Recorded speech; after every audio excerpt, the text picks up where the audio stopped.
In this video, I'm going to show how to execute a life simulation in AutoLion-ST. With this capability, you can run simulations with any set of parameters, including material combinations, form factors, and internal cell designs to better understand how these factors influence the overall life of a battery. In AutoLion-ST, the cycling is set up within the Simulink environment. The GUI provides options for defining the in-cycle characterization which takes place, and provides inputs for reading in a previous state.dat file and continuing where a previous simulation left off. There are also controls for the in-cycle characterization. This feature will periodically pause the cycling and perform a characterization to identify the capacity of the cell at that particular instance.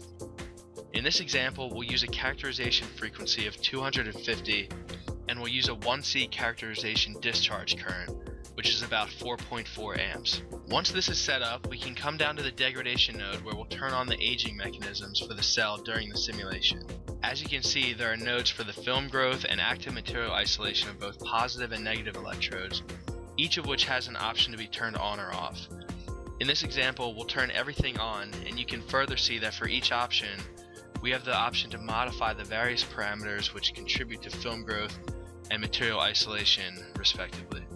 When everything is ready, we'll be all set to run the simulation. Depending on the nature of the cycling, the simulation could take between several hours and several days.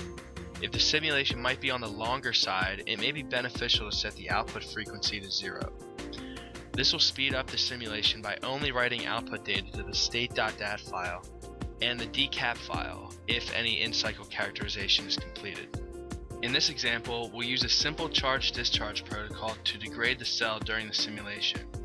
Using the UDLP block taken from the Arizona main example case, we can load in a 4.4 amp discharge profile using the standard UDLP format for AutoLion. When the battery discharges, it will then be charged back up to the voltage set point using a CCCV charge protocol. As you can see, the controller block takes direct feedback of the battery voltage and current and uses that information to control both the load type and the load value, switching between the power profile, the constant voltage set point, and the constant current charge rate, all at different times throughout the simulation.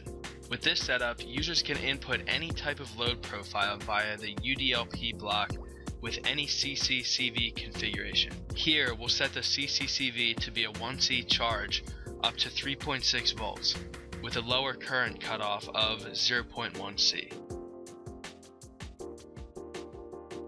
So when everything's set, we'll run the simulation, and we can see that the characterization begins after the first cycle. Once the initial characterization is done, cycling will commence until the next characterization comes along in 250 cycles. While this process is running, we can open the state.dat file and see that the battery state is being recorded after every cycle. This can be used for post-processing later on to analyze the SEI layer growth, the power capabilities of the aged cell, and so on and so forth.